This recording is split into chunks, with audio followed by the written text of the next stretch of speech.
رایت، باید برگردیم اونجا و همون اوربلای همیشگی رو ازش بگیریم. فقط همین. وایسا همینجاست. نیک رایت. داشتی؟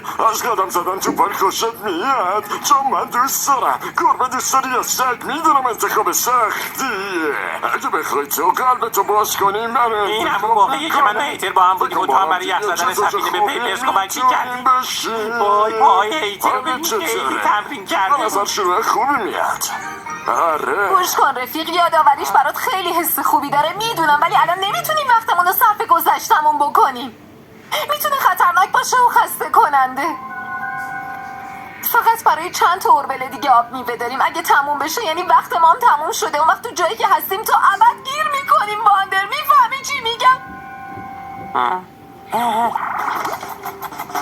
خیلی خب، پس میشه با هم روش کار کنی. این اتفاق که تازه افتاد، پس معلوم میشه از ایستگاه اوربل زیاد دور نشدیم. احتمالا باید یکم دیگه بریم جلو. جلوتر بریم. گرفتم.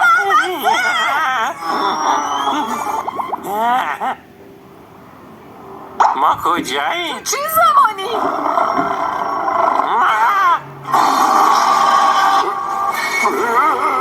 باید ارباب هیتر رو نجات بدیم. باندر فکر کنم این آینده است. الان نباید دخالت کنیم. هر وقت زمانش شد میایم نجاتش میدیم. باشه؟ ولی الان زمانشه. نه هنوز نیست. اینطور یادمون میمونه تا زمان درستش برسه. باشه رفیق، الان باید زودتر برگردیم. باید برگردیم گذشته. باندر نه. خب ما نمیتونیم وقت تلف کنیم عزیزم. دیگه دزدکی نگاه کردی، نگاه دقیق نافذ که فکر میکنم دیگه داریم میرسیم. آره همینجاست. باندر خیلی دیر رسیدی جناب وزیر. مگه نه؟ هر چیزی که باعث تو خوبی و تو بدی پیدا کنی.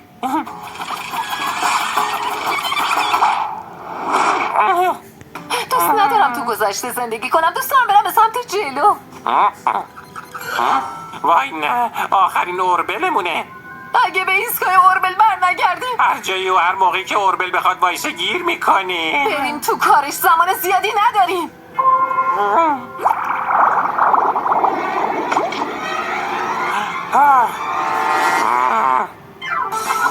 نه نه نه نه نه نه نه نه نه.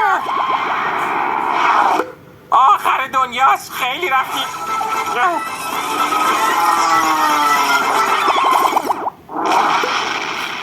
شروع دنیا زیادی رفتیم. رسیدیم. ایستگاه اینجاست.